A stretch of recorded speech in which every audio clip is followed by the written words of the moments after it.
Hi friends, শীতকাল পড়ে গেছে, তাই শীত মানেই একটু খাবো খাবো মন। তাই আজকে আমি একটা কুকিং ব্লগ নিয়ে এসেছি, যেটা ঘরোয়া পদ্ধতিতে কেক বানানোর কিভাবে হয়। কেননা এই শীতকালে কেকটা আমাদের সবারই খুব খেতে ইচ্ছে করে।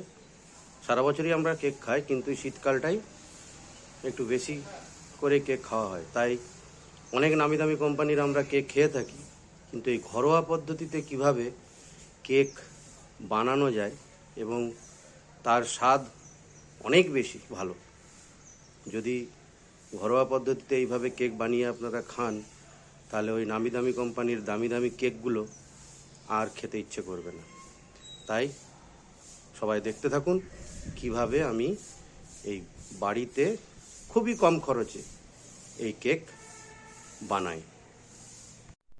কেক বানানোর জন্য সমস্ত উপকরণগুলো আমি সাজিয়ে নিয়েছি, তাতে আপনাদের খুব সুবিধা হবে। আর কেক বানানোর সব থেকে ইম্পর্টেন্ট জিনিস হলো তার মাপ, অর্থাৎ কি জিনিস নিচ্ছি তার মাপগুলো। সেই জন্য এই কাপটাতে আমি সব মাপ করেছি। যেমন প্রথমে ময়দা নিয়েছি, এই কাপের 2 কাপ ময়দা নিয়েছি।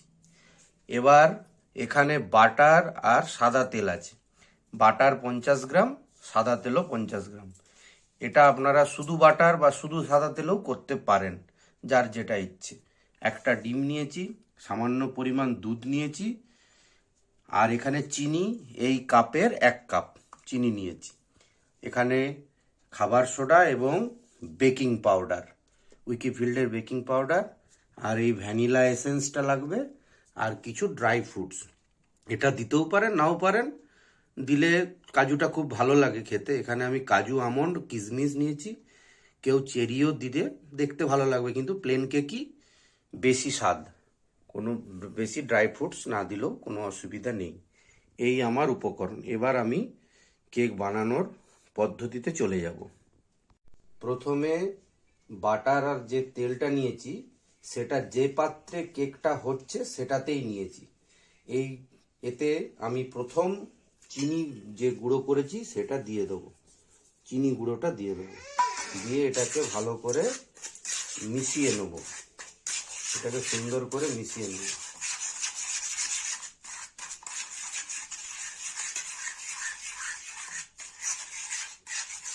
এটা মিশিয়ে নেওয়ার পর ডিমটা ভেঙে এটার মধ্যে দিয়ে দেবো। ডিমটা দিয়ে দিলাম।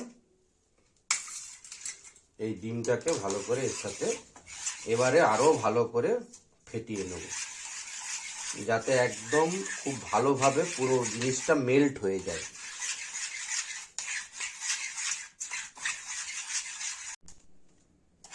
এবার আমি ময়দার মধ্যে ওই ব্যাটারটা দিয়ে দেবো। পুরো ব্যাটারটা দিয়ে দেবো এবং এটাকেও ভালো করে মেশাতে হবে। এখানে আমার যতটা পরিমাণ দুধ লাগবে আমি সেটা দেবো।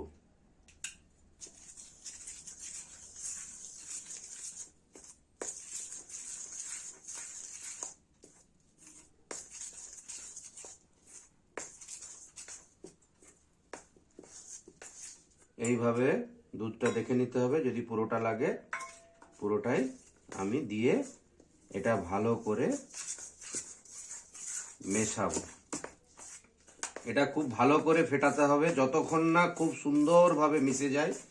যত ভালো করে ফেটাবো কেক ততই সুন্দর এবং ভালো হবে। ভালো করে মাখানোর পর ব্যাটারটা ঠিক এরকম হবে। এরপর এখানে আমরা বেকিং পাউডার এই পরিমাণ 1 চামচের একটু কম দেবো, আর দেবো খাবার সোডা বেকিং পাউডারের থেকে, মানে বেকিং পাউডার যতটা তার অর্ধেক দিয়ে দেবো। এরপর আরেকটা জিনিস দিতে হবে, সেটা হলো ভ্যানিলা এসেন্স, দিয়ে আবার ভালো করে মেখে নেব। ভ্যানিলা এসেন্স 2 সিপি দেবো। ওই যেই সিপিটা থাকে ওটাতেই দুটো দিয়ে দেবো। ওকে, এবার এটাকে ভালো করে একটু হাতে করে মাখতে হবে, না হলে ব্যাটারটা ঠিক হবে না। এইভাবে মেখে নিচ্ছি। আর যে পাত্রে কেকটা বানাবো তাতে একটু আমরা তেল ব্রাশ করে নিয়েছি, জাস্ট বুলিয়ে নিয়েছি।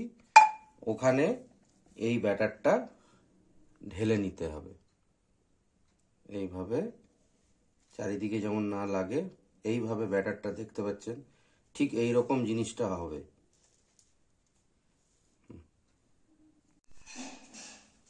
শেষে এটা এইরকম দেখতে হয়েছে আমার। এরপর আমি এটা ওভেনে দেবো। অনেকে অনেকভাবে এটা করে থাকে, আমি যেই পদ্ধতিতে করি সেটা একটা প্রেসার কুকারে আমি নিচে কিছু বালি নিয়ে নিয়েছি, তার উপর আমি ওটা বসিয়ে দিব কেকটার যে পাত্রটাতে আছে, তাহলে সুন্দরভাবে এটা আমার হয়ে যায়। অনেকে মাইক্রোওয়েভে করে, অনেকে কড়াইয়ের ওপর স্ট্যান্ড দিয়েও করে, কিন্তু আমি এই পদ্ধতিতে করি এবং আমার খুব ভালোভাবেই হয়ে যায়। এইভাবে আমি সুন্দর করে সোজাভাবে এটাকে বসিয়ে দিলাম। আর প্রেসার কুকারের ওপরের সিটিটা বাদে আমি এটাকে ঢাকা করে দেবো। প্রথমে 20 মিনিট এটা হাই ফ্লেমে চলবে, এইভাবে হাই ফ্লেমে চলবে। তারপরে ফ্লেমটা কমিয়ে কিছুক্ষণ ধরে মোটামুটি আরও 20-25 মিনিট রাখলেই কেক সুন্দরভাবে হয়ে যাবে। ফাইনালি কেকটা আমি বের করে নিয়ে এসেছি, ঠিক এই রকম হয়েছে।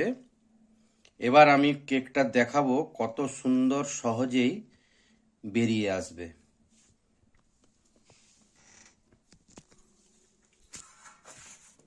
এরকম একটা থালা নিয়ে নেব, আর কেকটা নিয়ে জাস্ট এরকম উল্টিয়ে দেবো, এইরকম ভাবে বেরিয়ে এলো।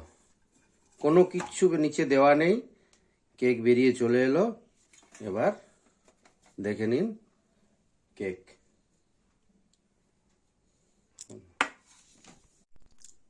এবার আমি কেকটা কেটে দেখাবো যে কতটা ফ্লফি এবং সফট হয়েছে।